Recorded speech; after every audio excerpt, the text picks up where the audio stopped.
Oui, salut à tous les amis. Donc, on m'a posé cette question, comment on finançait le projet.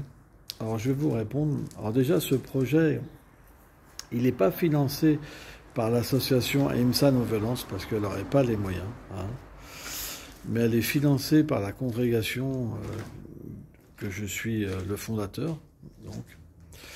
Et donc voilà, on travaille avec une banque, on a un crédit et on fait construire des appartements au premier étage pour, avec les loyers, rembourser ce crédit. Donc c'est tout à fait voilà, quelque chose de facile, quoi. Parce que la somme des crédits, donc quoi, des loyers, va nous permettre de rembourser la totalité donc, du crédit. Et ça pendant une quinzaine d'années. Voilà.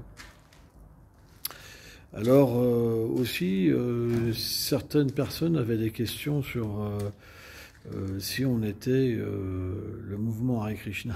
Alors je dirais pas du tout, hein.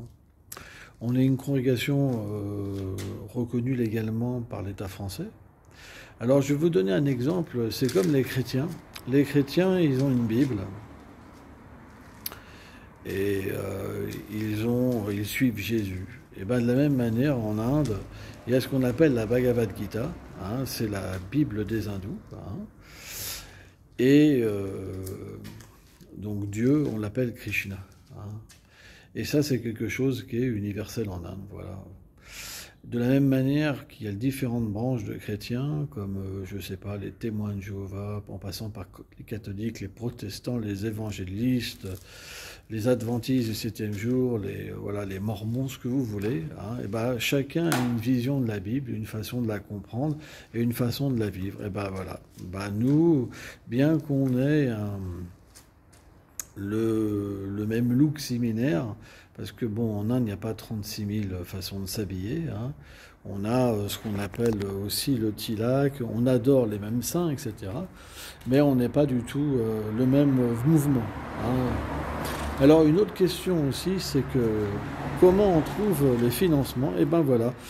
Alors pour vous expliquer, c'est très simple, c'est qu'une congrégation religieuse, hein, ça marche d'une certaine manière. Ça veut dire que l'État considère que c'est comme une entreprise. Ça veut dire que vous avez des moines qui vivent dedans et qui donnent leur vie voilà, à Dieu à travers une congrégation spirituelle.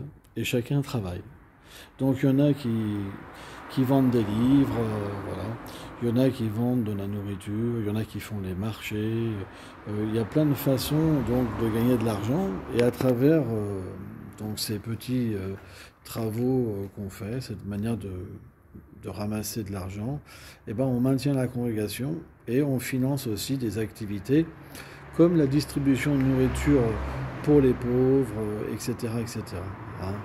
Donc voilà, c'est tout à fait légal. Alors peut-être que certains d'entre vous trouvent ça bizarre de vivre dépossédé, mais bon voilà, c'est une manière de vivre et qui est autorisée par la loi, par l'État français. C'est ce qu'on appelle vivre en congrégation, une congrégation légale reconnue. Ça veut dire que la congrégation, bah, elle maintient aussi ses membres.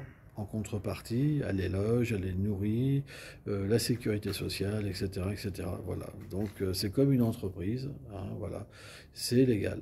Donc voilà. Merci beaucoup.